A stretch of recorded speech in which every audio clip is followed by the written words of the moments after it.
You're putting in all the work, you're training hard, but if you're being honest, something is still missing. You know that something is holding you back from reaching your potential, but you don't know what. In this episode, I'm joined by Trevor Conner, mental performance coach and author of Ace It, to talk about how to stop feeling overwhelmed and start focusing on the things that actually matter and will move you forward. So, Trevor, thanks for joining us. Thanks for having me. This is fun. Yeah, for sure. We're already having a good conversation offline, so this will just go right in. So I want to start off hot. Athletes, I know a lot of you guys, coaches, you will hear this phrase. Parents, you'll hear this phrase: is control what you can control. Trevor, what is your thoughts on that quote? All right. So first of all, yeah, we were talking offline. We were having a very spirited conversation offline, but let me give you my raw thoughts first. I'm sick and tired of hearing that because what happens is by and large, people don't do a good job of quantifying and explaining it in very simple terms where people can actually take it and use it right away. And I'm going to, go back 14 years ago when I was on the campus at IMG down in Florida, and I'm working down there as a mental conditioning coach. And one of the head sports psychologists, mentor, good friend of mine, he shares the concept of control, but then I started chewing on that more. And he shared it with a bunch of tennis athletes that are world-class tennis players. And I walked away from that session really challenged, like, there's more to it than this. And I worked on it and I developed it a little bit more. And then I got to realizing, like, this is a human being problem. And this is so foundational to being able to increase performance. And what happens a lot is you hear people say, control what you can control. Like, what the heck does that mean? What percent of the time? So I got sick and tired of hearing people say that tagline. It's kind of like, oh, mental toughness this, mental toughness that, be mentally tough here. Be like, what does that mean? And what happens is, like, people use these taglines and these phrases a lot, but they don't do a good job of unpacking it where it's not common knowledge. Like, what is it that you can control? Really interesting example, Nick. Like, transplant me, now 7, 8, 9 years back. I think the year's like 2016, 2017. And I go and I teach this concept in front of the IRS, one of the big IRS offices in Kansas City, Missouri. I've got, I think, like 250 people, IRS employees, in this professional workshop in front of me. And I go out and I just pure surveyed. We got like 25 tables, 10 person a table kind of a thing. And I surveyed it and I said, hey, you guys have to come up with one working definition of what you can, control, what you can control. I got 25 different definitions. And matter of fact, if I extrapolated that even further, I probably got close to 50, 75, 100 different definitions. But like, I forced the team at the table to come up with the one definition that they can all galvanize support around. And then we do an activity. And I give them a word bank of things that can happen within the workplace and different elements. Coach's opinion, your manager's opinion. Can you control that? You'd be surprised. A lot of people put that in. What about work metrics and technology? Yeah, a lot of people are like putting that out. But you'd be surprised. 20% of the population still put that in this circle bubble of sphere of influence. And what happens is like, when you do this on a big, large scale, you see it in real time of, oh my gosh, this is a serious human problem that we're control freaks. So I got sick and tired of hearing this repeated on and on and on and on. Nobody's doing a good job of explaining what is truly in your control. And the way we defined it is we codified it. We said, when we looked at it and we said, what can you control 100% of the time? Not 50%, not 70%, not 99.9%, because I'm sorry, if it's anything but that, Murphy's Law kicks in, and if something can go wrong, it will go wrong. We're after what's in your ability to choose. That's how we define control. And when you do that, you only come up with a couple things. And we can split hairs on calling it different things and stuff, but we put it into a cool acronym. And I write about this in my book, and this is actually an older concept, like this 20 years old. But like, okay, even the book Ecclesiastes says there's literally nothing new under the sun. Okay, so what I'm talking about this is a human being problem that goes all the way back to the Garden of Eden. This is old as that. This is a human being problem. And like it or not, we just put it into a codified version that gives power back to an athlete. So if an athlete says, how do I be better? It's really quite simple. You have to be willing to lose control before you can truly gain control. You got to be willing to give up a few things that you thought was in your sphere of influence before you can actually make a difference in that affects performance. We codified it, and when we did, it's so foundational to every athlete. You cannot have a mentally tough athlete without having these three elements. You just can't. It doesn't exist. And if it does, talk to me. Like, prove it. And I've been challenging people for years. And it's so simple, it's so foundational, but it's so critically important for success. Dude, that was already good right there. I was like, holy cow, you were on fire. So can we break down that framework a little more, the ACE? Sure. It stands for attitude, concentration, and effort. The three things that you can control 100% of the time.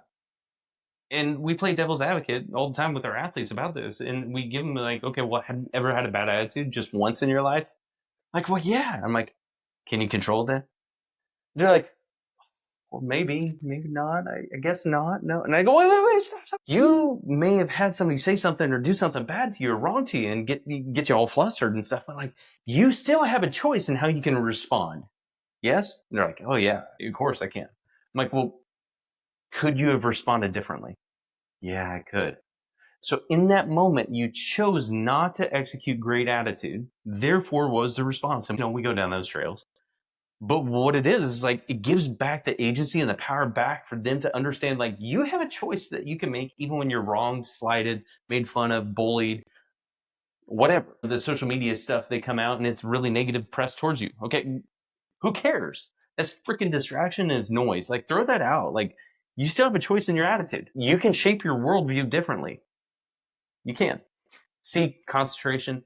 A lot of ADD, ADHD people, man, they want to like throw markers and pens at me. Like when I do this in the classroom, it's like, Trev, I can't. It's actually funny.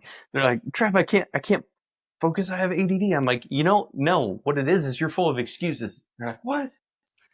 I said, watch this. So usually I have like, I don't have anything with me, but like I'll have like a pen or a marker. I get my AirPods and I'll say, hey, you're an athlete. And they're like, yeah. I'm like, catch this. I throw it and I whip it across the room and they catch it. I'm like, throw it back. And they throw it back. So now we're playing catch back and forth. And I got 20, 30 athletes in the room. And everybody's like, what's going on? I said, catch this. And I throw it again. I was a baseball guy, so I'm pretty accurate. And so anyway, we played catch back and forth a little bit, 4 or 5 times. And I stop and I go, would everybody give Johnny a round of applause? And everybody's like clapping awkwardly and he's like looking awkward. I'm like, I thought you said you have ADD, ADHD. He's like, yeah, I do. And I'm like, you just proved to me you can choose to concentrate to catch my pen or marker. And he just looks at me and he's like, and I said, listen, buddy, I go, I know concentration is something that it takes a lot for you to do and to maintain. I get that. I'm sympathetic towards that. Totally. But can you hold it for a matter of 5, 7, 10, 15 seconds? Yeah. Attention is an endurance sport in itself. You can do things to improve your attention, to improve your concentration, but don't miss the first and most important part of it. It's a choice. When he's catching that pen and marker, he's choosing to focus on the task. Simple as that. Same with effort. Effort's no different. Did you give good effort or did you not? And these are the 3 elements. And again, we can split hairs on lots of different terms, lots of different phrases, lots of different things. But the reality, Nick, it comes back to helping that athlete understand, like, when you're focused on all the things on the outside of the circle of control, as we name it, you run into problems and athletes run into issues. And when the things on the outside become bigger than the things on the inside, we got problems. So what we try to do is we try to fill that out, the inside, and we make it as big and magnify as possible. And then it makes it so much easier to tackle those things on the outside. So for example, is your outcome important? Is your personal performance important? Is your results, statistics, do those things matter? Heck yeah, they matter. Like, why else are we competing? But they can't matter more than your attitude, concentration, effort. Those things have to be foundational and they got to be bigger than the outcome. They have to. So think of it like this. This is a really good visual I just gave an athlete the other day. ACE works a lot like a giant Jenga tower of mental toughness. Okay. And I mentioned Jenga because it's like everybody's familiar with that game. Yeah. The big wood blocks. I'm thinking like the big 2x4 ones, like the big ones that, they fall and, makes a really loud noise. Oh, yeah. If you pull out one of them, does the whole tower necessarily fall? Not necessarily, but it can make it really unstable. It's a matter of time before at some point you bump it enough, you move it enough, like it's not as stable as if you got all three working. If you got all three working at the bottom, typically your game lasts a little bit longer. Not always, but typically. But guess what? If you pull out attitude and you pull out effort on the bottom and it's sitting on the one because, you're going to be an aggressive Jenga player, guess what? That tower, you ain't going to have a long game. And Ace has taken on many forms, but this is it's a human problem. Every human being struggles with control to some capacity and degree. So how can you apply that to, like, I mean, you mentioned baseball. I have a lot of baseball players, but I think this applies to anybody. I like to reference baseball because a lot of people describe it as a failure sport. You get 1/3 you're a Hall of Famer if you make it 3 out of 10. You get 3 out of 10 hits basically, but you fail 7 out of 10 times. And so how can you apply that to, let's go active, especially because baseball's in season? Like, how can they apply that to game day? Couple different ways. One of the things that I would question any baseball player and any athlete for that matter is prioritize the things that you believe you have control and agency over right now. And then ask them, do you control your batting average? Do you control the result when you walk up there? Clearly, the answer is no. Do you control your coach's opinion? Do you control your technique? Okay, no, no, no, and no. Okay, cool. What can you control? Come back. Okay. What's your approach look like? What's the attitude that you're putting into it, despite you just went over the last 12? Okay. What's your attitude today? What are you choosing to focus on? What's your approach when you go up there? Are you I'm going to hit early in the count hitter? Am I a fastball only kind of hitter? Am I looking first pitch kind of a hitter? I'm looking at what is my approach going to be. And then before I even went up there to the plate, or even pitching for that matter, is I've already committed in my mind and my emotion and my will and my spirit. I've already committed that I'm going to give my best effort. Despite what happens out here today, I'm going to give my best. When you do that, you're living Ace in real time. And oh, yeah, by the way, when you play at your absolute best, you're probably naturally doing this already, which is amazing. It's like mental training can be so simple if we just look at it through the right lens. And I think I just shared this with the athlete in a one-on-one session this morning. The ultimate goal that we have as a team to help our athletes is to actually get them to think less when they compete. Not think more, think less. Because when you play at your best and you're in the zone and everything's easy around you, you're really not thinking. You're reacting. You're doing exactly what you've trained your body to do to compete. And that's really what ACE is about. It's about being able to, like, you recognize those things on the outside are important. Your personal performance, your stats, your average, being recruited. You know that those things are important, but you're not prioritizing them. Those are the goodies. You're going to get that already. The outcome's going to be the outcome no matter what happens.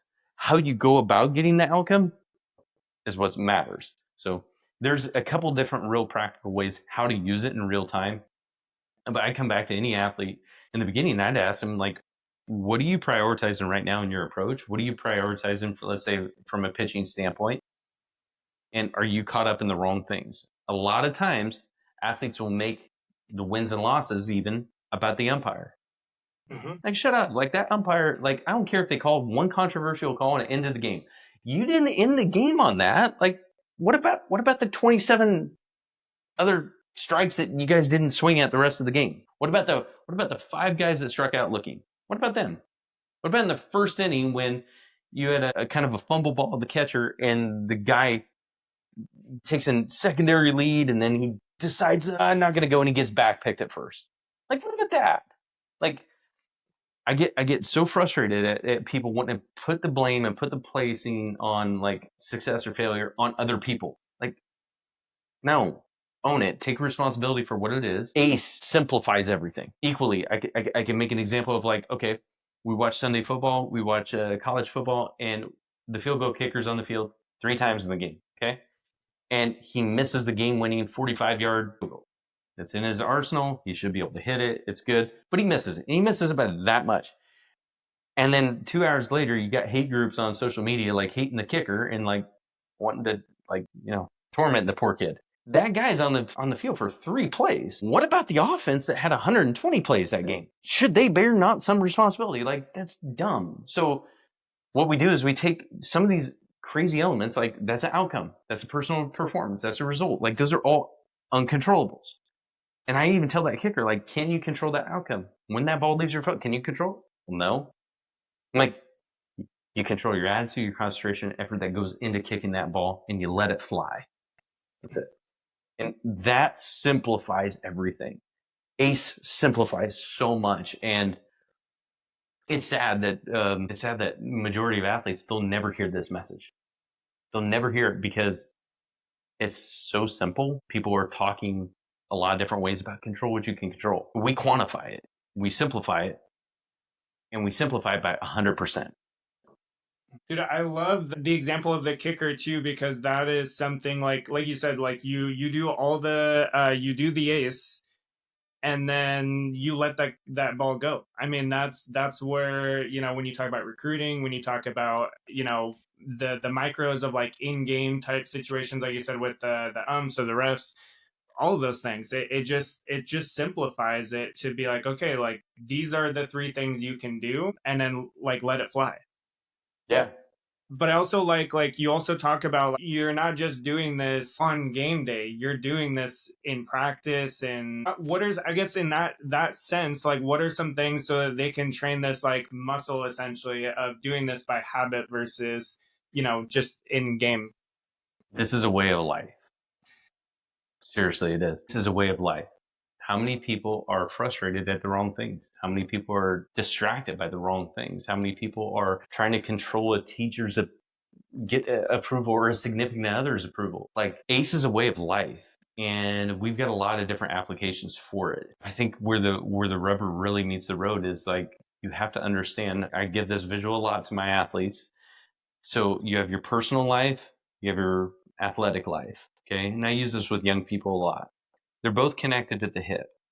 So many athletes are trying to lead athletic. And what happens is they neglect this guy over here, personal life. They have to walk hand in hand, foot in foot, step in step. And when they do, there's great synchrony. There's great, connection there where the athlete's journey is actually, it's beautiful to watch and it's fun to be a part of. But a lot of people are trying to fight because they want status, they want NIL, they want to get paid, they want celebrity, they're chasing all uncontrollable things. And whether they realize it or not, they're walking right into the lion's den of traps.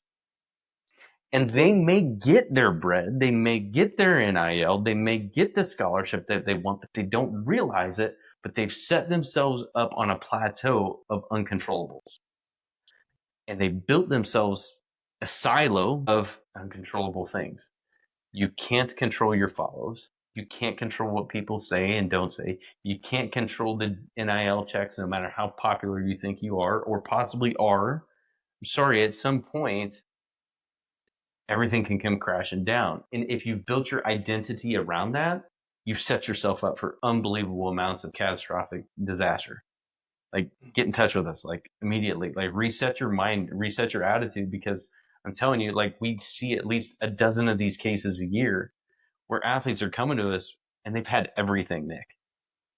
Their first round, top 5 round draft pick kind of stuff. They've had the money, they've had the girl with the boyfriend, they've had the status, they've had the card, they've had it.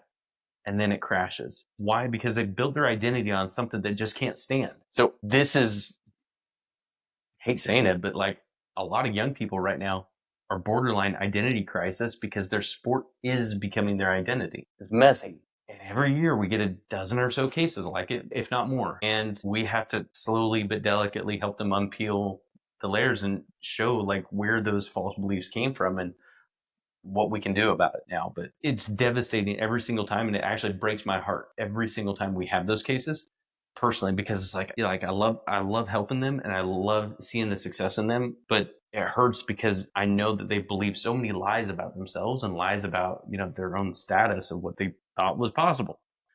Just isn't. Yeah. Yeah. And then you see that, like, I mean, that translates to adults too. Like, I mean, I notice it in business. Like, when you talk about that walk, it's like, yeah, there's a lot of times where that business side of the steps is it's dominant, and this other the personal life's just dragging along. And I've had to recently is when I finally started, okay, I've got to take steps on both sides of it. Otherwise, yeah, the business side is going to struggle, just like the athlete side is going to struggle if you don't address the personal stuff too. Whether it be now or later, it's going to catch up to you. Totally. Yeah, I mean, life is meant to be walked in balance, and you can pursue multiple things with a passion of 10 out of 10 on simultaneously. It's like I have two kids. I don't love my first one at a 9 out of 10 and the second one as a 10 out of 10, and then my wife less than that. No, like I love all of them equally at the same time, and they don't have to detract from each other. And I think what happens is we get just chasing, I think, a lot of the wrong things. We put our identity in the wrong bucket. And in my book, I literally talk about it. It's like modern day idolatry is what it is. People are putting their hope and their focus in the wrong places, and they can't explain it, but they're feeding the wrong things. That's why it's like, did you know, this is actually interesting. Did you know that when you win a silver medal at the Olympics, it's actually one of the most depressing medals that athletes face? I could see that though. Yeah. You can With the expand wrong on it, but that perspective. makes sense. Well, with the wrong perspective. So I won't go into it, but a bronze medal finalist and a bronze medal award winner is actually more grateful and more appreciative that the fact that they even medaled. But a silver medalist, they're so close to tasting success. They're so close to reaching the tippy top, top, top, top, top, top, top, but they failed, right? They just missed or whatever. Their time wasn't there.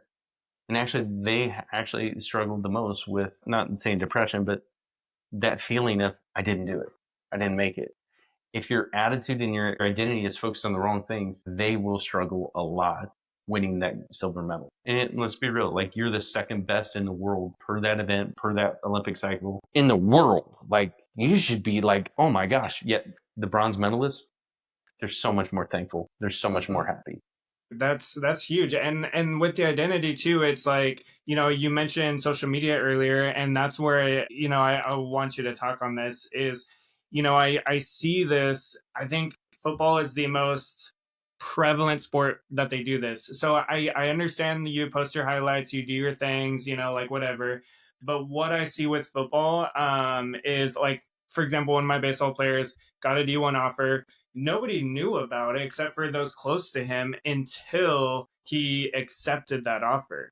Versus football, where there are guys who have images that have every single one of their D1 offers on one freaking picture, and then every single post is like this offer, this offer, this offer, and it's like literally that's their entire Instagram is them, like logos of the places that have offered them.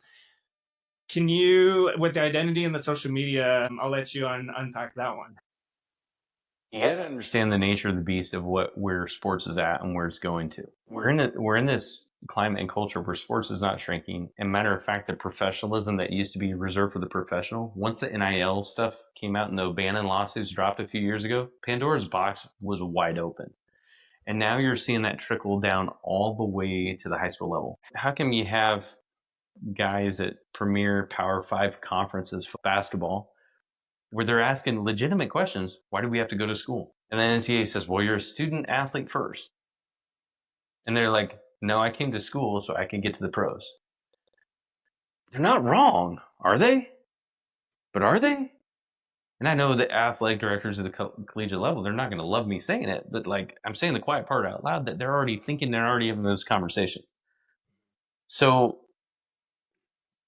I think where it comes down to with athletes, especially at the amateur level, the high school level, do not capitulate and sell yourself out for status. That's the best advice I can give you. Even at the collegiate level, have somebody else help manage your Instagram, your social media. Don't get consumed in it. And by the way, don't think bigger of yourself. Because, yeah, you may be big in your small pond, but trust me, there is a big, big ocean out there of talent. Prove it out there in the ocean. But, like, the posturing, the fake confidence, the fake stuff that people put up, and then it's like the what do you call it? It's like the own tapes. You know, somebody gets owned, somebody gets posterized, dunked on, something happens, right? People are constantly posting those things. Why? Status, stature. And what happens is like people put a lot of hype and a lot of effort into just the wrong places. Where we see it as a company is we pick up those messy, broken pieces on the other side. And we get a lot of athletes that are pounding their chest, being super confident on camera, but then privately they're crying in my office because they're broken and they're like a little boy that's just hurt, or a little girl that's like, they're just, broken. It's like, we have a problem. There's a psychologist, a child psychologist, not Dr. Tim Elmore. He wrote this pamphlet I picked up years ago. It was brilliant. One of the problems with young people, he identified this back in 2014, it's still happening now, is one of the problems with young people is we have high arrogance, low self-esteem. And social media is like pouring gasoline on that already existing ember. It's lit it up. And what's happening is like we're seeing big machoism and people being all like big stepping over people and like just disrespectful, stuff. Guys in baseball doing the monster bat flips because they're watching the show. Like, okay, yeah, there's time for the showmanship. There's time for the fun of it. I get it. But at some point, it crosses a line in there where there's some self-esteem issues that people are not seeing, but we see. And what I'm telling athletes to do, and I'm encouraging them, is like, don't try and be somebody bigger than you are. And it's a hard thing to talk about with athletes, coaches, teams, because coaches are like, we want the most confident guys, we want the most tough guys, we want the most bravado. And it's like, yeah, but I'm telling you, privately behind closed doors, you got a bunch of wimps because they think they're, they don't think high of themselves. So we put this out, this machoism, but behind closed doors, man, they're a beaten up little puppy. Why? Because they got cut one time. They have the coach that doesn't believe in them. They're not getting the recruiting looks that they want. Their GPA is down, and they got that one coach or that one teacher, pretty much death and curses over them. Be like, you're never going to amount to nothing, kid. Like, how do you expect that kid to go out there and actually be the confident young man, young lady that you want? That's real, not putting up this image of confidence. No, actually being the confident, assured athlete that you want. It's not about the back flips. It's not about the stepping over people. It's not about the beating my chest and look at me. Yet that's the stuff that lives on social. That's the stuff that goes viral. That's the stuff that those young kids say, I want to be like that. And it's like, dude, you're setting yourself up for identity crisis. You're setting yourself up for chasing things that are just outside of your control. And that shouldn't be the goal in athletics. And dude, I hope I get hate mail over this. I hope I do. Because those are the conversations that need to happen probably with said individual. So if you're keyboard warrior, want to hit me up, like Trevor@hmperform.com, hit me up. Like, I'll give you a free consult or 2 or 3 and like unpack who hurt you because like something happened. And anyway, we see a lot on the back end with Hearts and Minds, helping people deal with the brokenness, dealing with the challenge. And there's just not enough. There are not enough people willing to confront it because it's not good for business. It's not good for that. Dude, you just unpack some huge stuff, and it's like the idea of the tip of the iceberg, where yeah, you see the top there, you see the showy stuff, but there's this whole layer underneath the water that you cannot see, and that's where a lot of these athletes are. So I think that's huge. We are imitators of others. Human beings are creatures of habit, and we love imitation. Why do guys do crazy backflips when they didn't do it 20 years ago when I was in high school? Why? What changed? Guys started doing it at the pros. And you know what? They were having fun. They're being big kids. Okay, cool. Do it. Like, but then what happens is like those young kids who aren't world-class athletes, they start doing it. And all of a sudden it becomes a form of disrespect. And then not only that, it turns now into parent conflicts in the stands. Not only that, it turns into parent and coach conflicts with the umpires. You want to talk about identity crisis? You got an identity crisis around referees and officials right now. There's a mass exodus of they're struggling to have good umpires, good referees, good officials. Why? They don't want to deal with the parents. They don't want to deal with the coaches. Athletes are okay. Athletes are going to be athletes. It's the parents, coaches, and there's a whole host of issues. What about 20 years ago? Yeah, those things existed, but not like they do today. So I think that there's been some huge culture shifts that have happened in the last 15, 20 years. And I don't see it slowing down anytime soon. Our goal from a team is to be the best athlete, but also the best human being you possibly can be. Athletics is not meant to identify you. It's meant to be an enhancer of life. And we talk about that. I talk about that in my book. Messed everybody up. I'm going to pick on Nike for a second. They messed everybody up in the 90s, late 90s, early 2000s. They had t-shirts that said soccer is life. Football is life. Baseball is life. I mean, you can do a Google search and you'll find those shirts. They might still exist, but I remember my grandma, she came back from a garage sale one day. She's like, oh yeah, I got you these shirts. And that was Nike swoosh on the back or Nike soccer ball, cool design on it.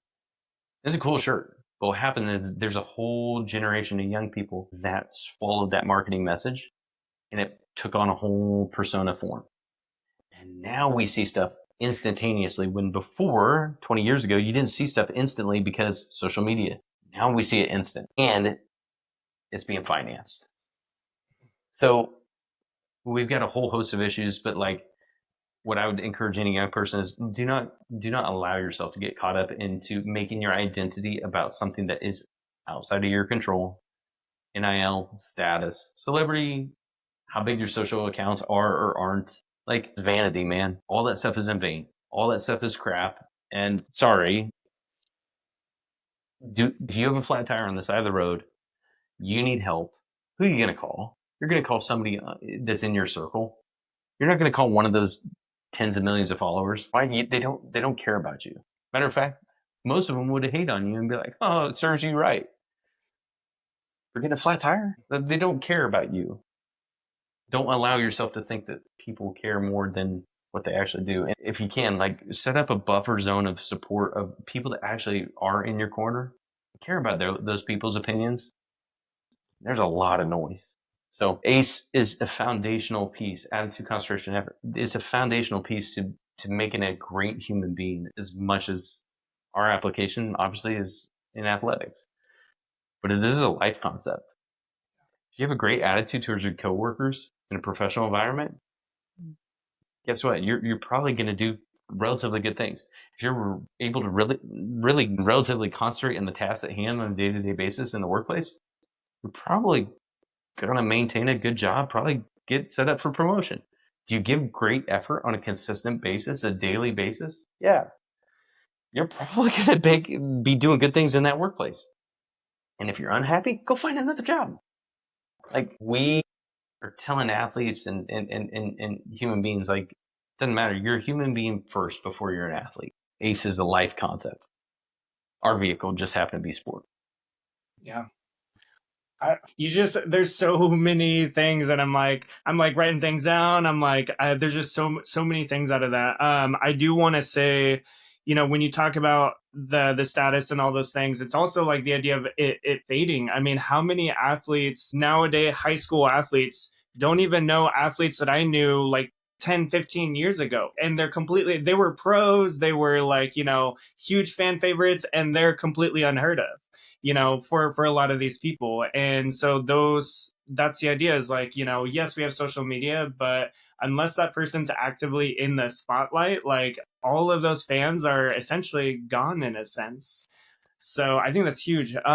Just to wrap up, I know there's so many things that athletes can implement that they can start doing, but again, it goes back to that overwhelm and like, okay, what do I do? And so what should athletes do first when they hop off of this? If you were challenged, or if I said something that kind of pissed you off, go back and listen to it again. There's probably a reason why. I'm okay being wrong. I have apologized for lots of mistakes, dozens and dozens of mistakes. I'm okay being wrong. I don't think so high of myself that, I'm I hold all the cards. I know what right and wrong kind of a thing. No, I'm okay being wrong. I'm comfortable in my own skin being wrong. Are you comfortable being wrong? And I level that with any population we work with. And I encourage them, are you willing to look at some of the belief systems that you have and being able to confront some of these areas that you thought you had agency and control and power over? Are you willing to confront some of them? Are you willing to be wrong? I'm okay being wrong. What about you? If you fight and you resist the whole control as you can control, like in the sphere that we do this and what way we train it, good. You'll probably have the most to gain from it. We give a word bank.